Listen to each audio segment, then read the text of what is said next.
crisis. This is a crisis in education, which is why I always ask, why is there no financial education in schools? That's where the gap is caused. You can't give people money and expect the gap to get closer. That's crazy. So this next section, you will find out from me, if I ran the schools, this is what financial education would look like. So now we're in part 3 of Second Chance, and part 3 is about what is financial education.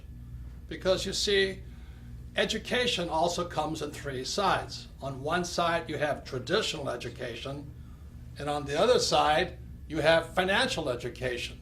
And our job is to stand on the edge and figure out what's best for you and me.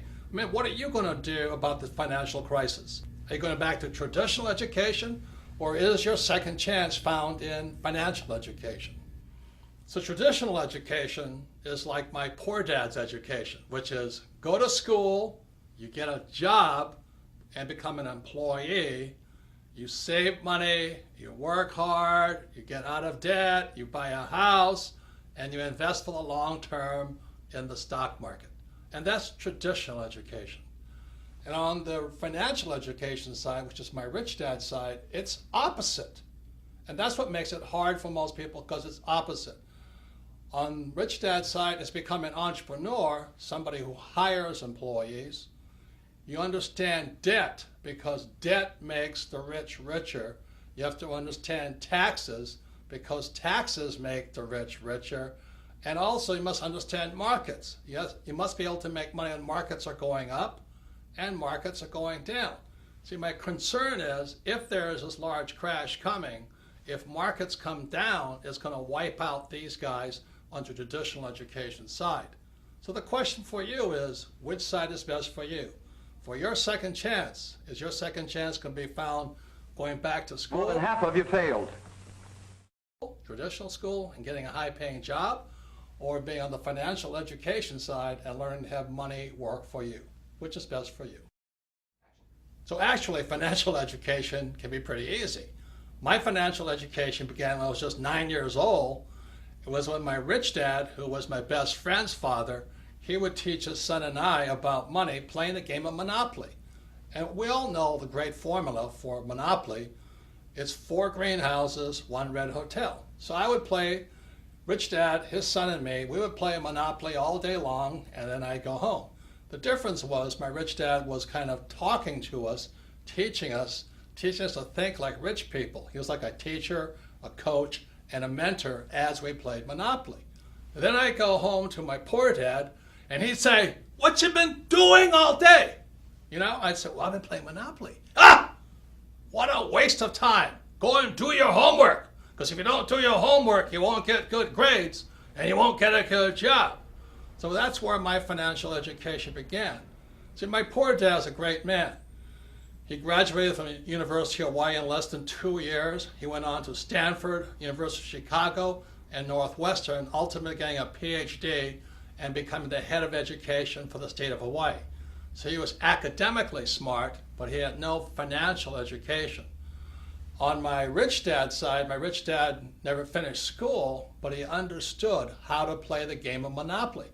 So he taught his son and me, starting at age 9, and we played that game probably 1,000 times over the years.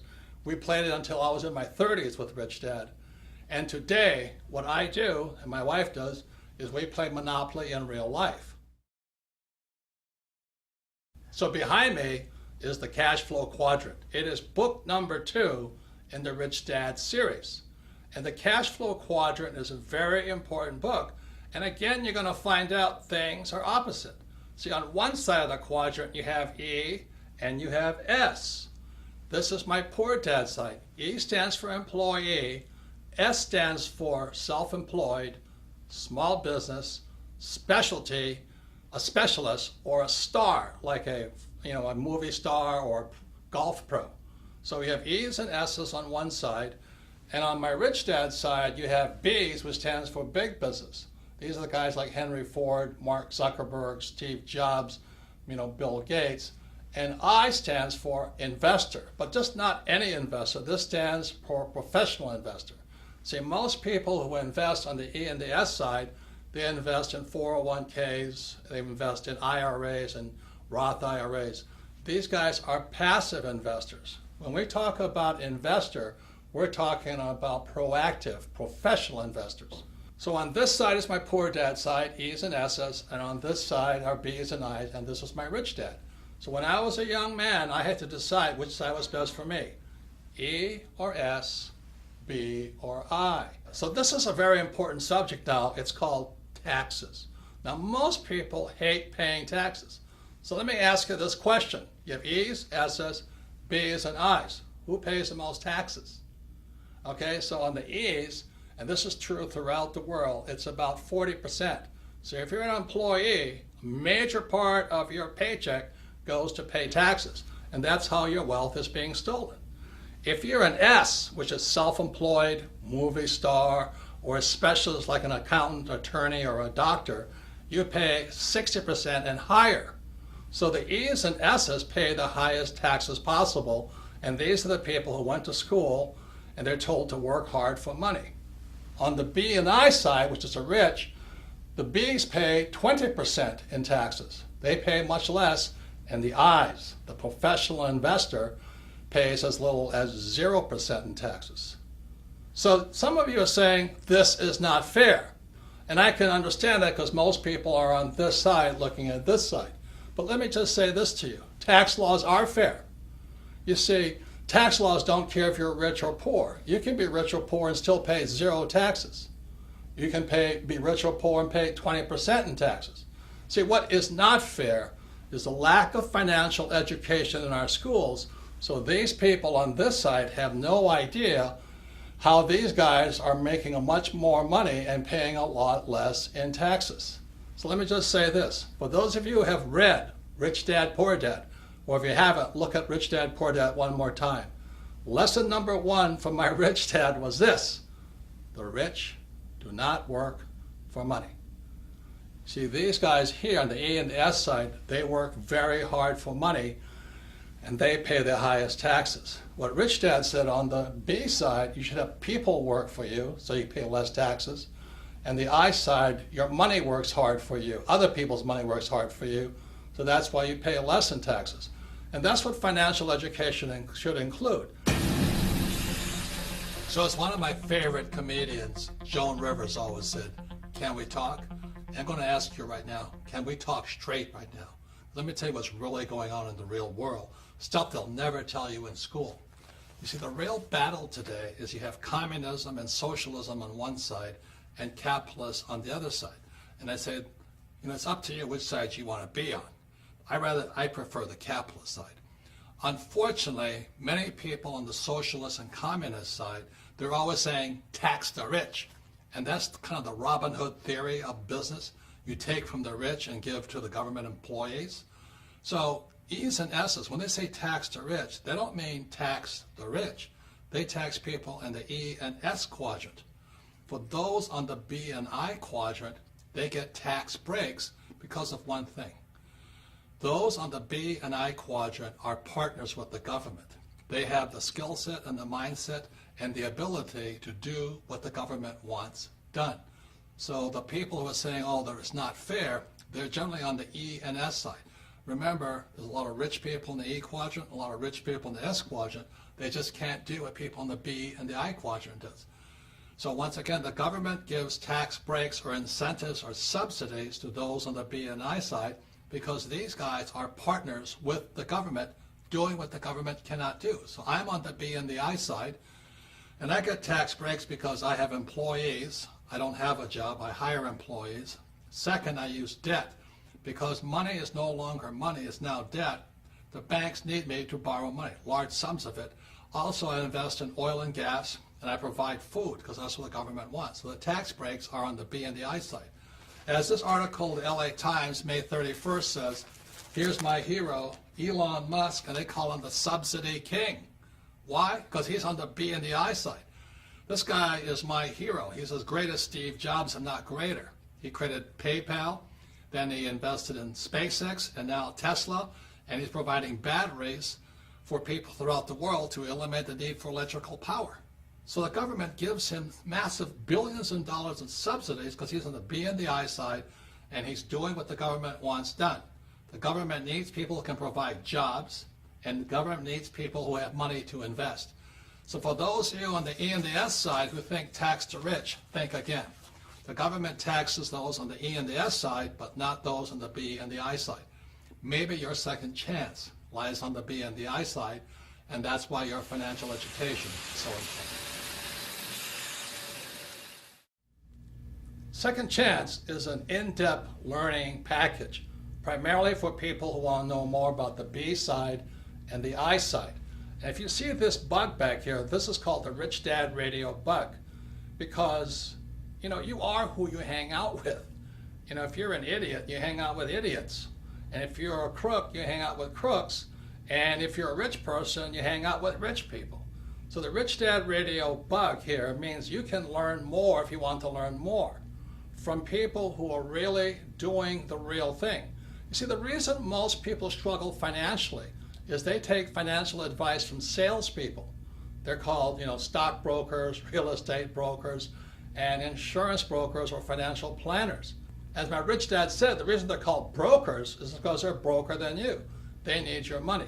So when you see this bug here, it's called the Rich Dad Radio, and it's in Second Chance, and you can listen in. You can drop in on conversations between really successful so-called rich people who are doing the real thing on the B and the I side. For example, if you want to learn more about how the rich pay less in taxes, the Rich Dad Radio bug has a conversation with my tax advisor, Tom Wheelwright.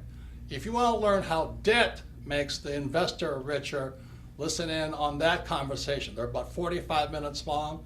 They're just great information packets. You just drop in and listen to what rich people are really saying.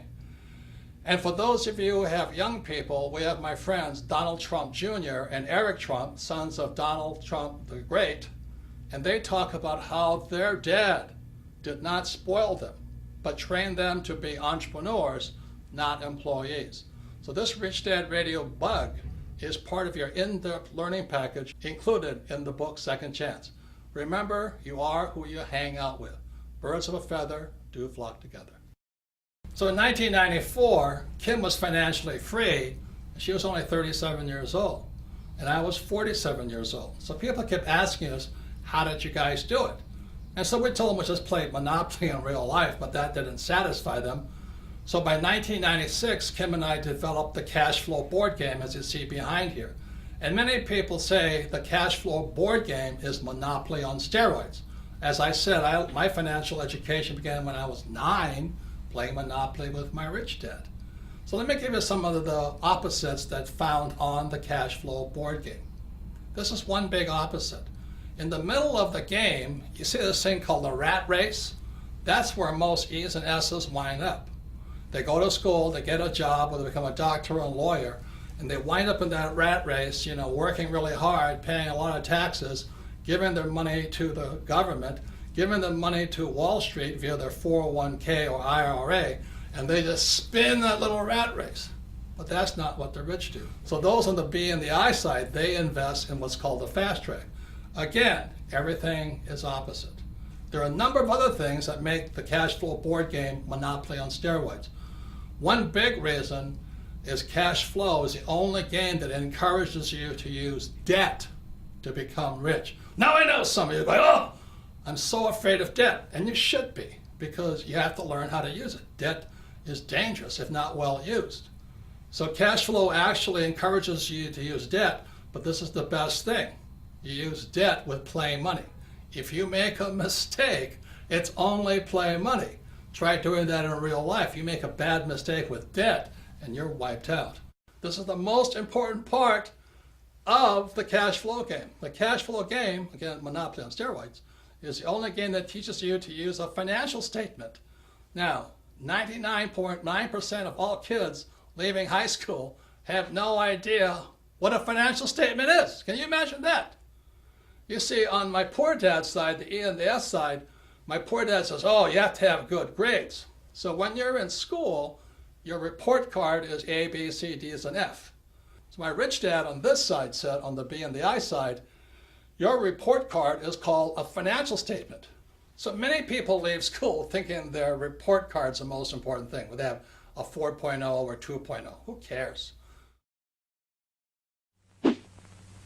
Disciplinary problems in the classroom are symptoms of underlying weaknesses in total learning situation.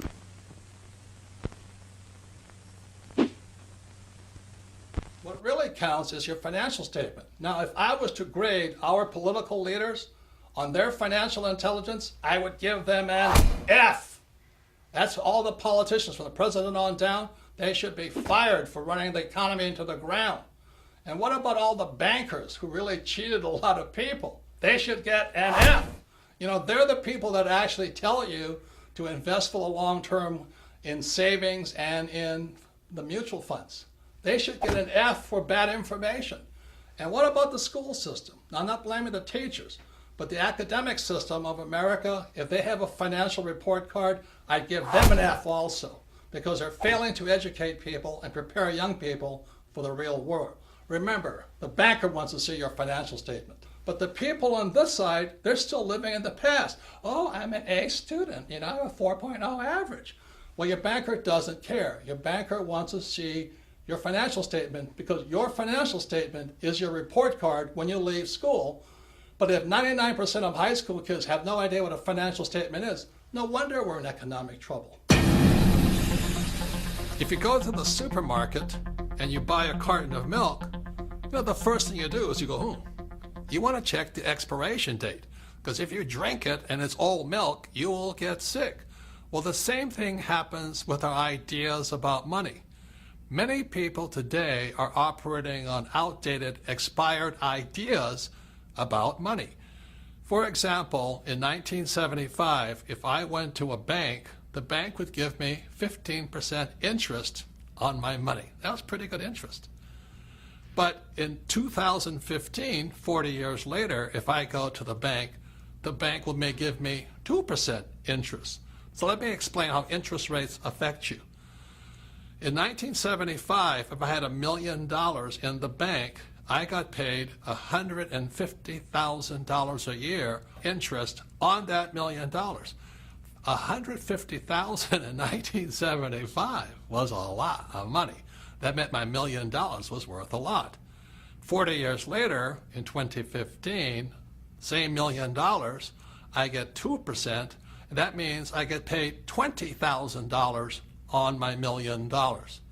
Look, think about it this way. $20,000 is hard to live on. If I'm trying to live on the interest of my savings at $20,000, technically I'm below the poverty line. So even if I have $1 million in the bank in 2015 and I'm trying to live off the interest at $20,000, I'm a millionaire who's trying to live below the poverty line. And that's why I say savers are losers today. Your ideas are out of date. Your ideas about money are past the expiration date. If you're thinking with ideas about money that are expired, you will get sick, just as you'll get sick for drinking expired milk. Couple more things. When you look at the financial statement, you'll see over here it says income. E's and S's always want, oh, I want a high-paying job. I want a high-paying job. They want income. What makes the rich richer is they focus on the asset column. It's the asset column that makes the rich richer. So the beauty of playing the cash flow game as many times as possible, it's like the fundamentals. It's training you to think like a rich person and think about acquiring assets, not high-paying jobs, which are taxed. So this is some of the most important things about the cash flow game, is your focus will be on assets, not income. And it'll train you to think like a rich person, not a poor middle class person who wants a high-paying job. So this is the power found inside the cash flow game. Kim and I designed this game in 1996 to have people teach people. I'm telling you, this works. This is what Kim and I did to retire in less than 10 years, because we focus on assets, not a high-paying job. And the cash flow game can do the same thing for you, to train you to think like a rich person, not like a poor middle class person looking for a high-paying job. So let me talk straight to you.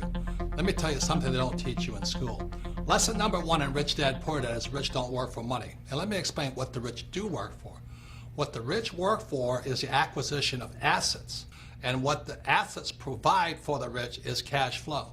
The rich do not want paychecks because paychecks pay the highest taxes. Cash flow is a much better form of income. Once again, the rich don't work for money. The rich acquire assets that provide cash flow. For those of you who are considering a second chance in the B quadrant or the I quadrant, I'd like to introduce you to my sweetheart Kim, because the B quadrant and I quadrant is not for everybody. But this is my sweetheart. The smartest decision I've ever made was getting married to Kim. It's a blessing, almost 30 years now, Almost right? 30 years. And when I met Kim, she was an employee in an advertising agency. But I was most impressed was you were going for the B quadrant, Yes. and you had a little network marketing business. Yeah, I knew very early on I did not want to be an employee. I didn't really know what the options were because I was always around employees growing up. But I got introduced to network marketing while I was working in advertising, and I thought this would be a good idea for me to start to learn what it is to be a business owner. So I got set up with this network marketing company. I was representative, and it was a great, great, great learning experience for me into what it takes to be an entrepreneur, because if I didn't make the sale, I didn't get any money. And I had to get very creative on how I was going to sell because, of course, like most network marketing, you go to your family and friends, and that runs out pretty fast. So then you've got to go find new customers. So I would set up my little salons at fitness clubs and different places throughout Honolulu, and I would continue to sell. And I'd also learn how to sell and what worked and what didn't work. But it was probably one of the best business trainings I could have had early on. And you have to teach other people how to sell in a role too. Exactly. Yep. You had to teach others. You had to learn about leadership. So network marketing for me was a great way for me to discover if I wanted to become an entrepreneur. And so when I met her 30-something years ago, I said, man, she's got beauty, she's got brains, and she loves business. I do love business. And we've become business partners for 30 years now. I wouldn't be here without her today. And she and I developed the cash flow board game. For those of you who want to find out if you want to be a professional investor versus a passive investor, if you're tired of 401ks and IRAs and Roths and all that other stuff, that's what we developed the cash flow game for. Yes, and so we developed the cash flow board game basically to teach people what it was Robert and I did to become financially free. Yes, so we recommend network marketing if you want to move into the B quadrant, and for those interested in becoming professional investors, check out the cash flow board game. So I actually have a business degree, a college degree in business, but I have to say, getting into network marketing, I learned more about what it takes to be an entrepreneur than I ever learned in my 4 years of college. So let me talk straight again. Some of you were saying, well, I can't do anything if the markets crash and all that. That's a real loser attitude. I'm going to tell you right now, everybody, rich or poor, smart or not smart, educated, not uneducated, can do something. Again, look at a financial statement here. The top of the asset class are businesses. That made Steve Jobs, they're the richest guys in the world, entrepreneurs start business. Steve Jobs, Bill Gates, Elon Musk, Thomas Edison. Second is real estate. Real estate is the power of debt and taxes. And 3 are the stock market, and 4 are commodities. So even if you have very little money, you can do something by buying silver. Silver is today it's about $20 an ounce. Everybody in the world can afford some silver or gold. Start with that. I don't save money. I save precious metals, gold and silver. Secondly, if you're in the stock market, you can buy something like the Prudent Bear Fund. So when the stock market crashes, bear funds go up. And you can do that for a few dollars also. Now, to do real estate and to do businesses, you've got to be a lot smarter and use a lot more financial education. And that's what the Rich Dad trains people to do. To be B's and I's who invest in real estate and businesses, because that's where you make the most money and pay the least taxes. But the point is, every one of you can do something. So once again, education is more important than before, but as you can see, there's different types of education. There's traditional education on one side and financial education on the other side. Well, the same is true with learning. There's more than one side. And back in 1969, educational psychologist Dr. Edward Dale, again in 1969, created this thing here called the cone of learning. And on the cone of learning, you'll find out there's more than one way to learn. When we look at the bottom of the cone here, what you'll find, there's two ways of learning.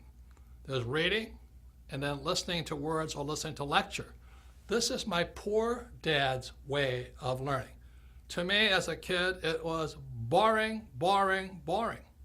At the other end of the cone of learning, you'll find the best way to learn is to do the real thing, but just below that is a thing called simulation. Simulation is another word for games or practice. We're simulating doing the real thing. So at the top of the cone was the way my rich dad taught me. At the bottom of the cone is where traditional education or my poor dad tried to teach me. So what Edgar Dale, again, Dr. Dale in 1969, educational psychologist, found out that reading, you retain the least, less than 10%. And then when you listen to a lecture, it's about 20%. So that's why in school, so much of the time is I would attend class and listen to a lecture and forget everything. So once again, it's more than two ways to learn. At the bottom, these are the A students. And a lot of times at the top, these are the C students or D students. How many of you have met people who are really smart in school, but they can't do the real thing? And that's one of the problems I had with traditional education. Most of those who passed just got by. Nobody had 100%. This is the poorest class I've had in a long, long time. Most of you have no foundation at all. Now, the trouble's with your attitude. They give you all the answers, but these people aren't that bright. They don't know what to do. They can't do much. They're afraid of making mistakes. So that's the bottom of the learning curve that Dr. Edgar Dale found out, and the top. Now you move up to the next level. The next level is looking at pictures. And one of the reasons I did Second Chance in so many pictures is to improve your retention, to improve your learning, and that's up to about 30%. Now moving above that is you watch a movie. And this video, this movie called The Man Who Could Predict the Future is, again, we did it just to increase your retention, so you remember more and forget less. So moving up the cone of learning, you have this thing called participating in a discussion. And that's really high up there. And the reason we have Rich Dad Radio, the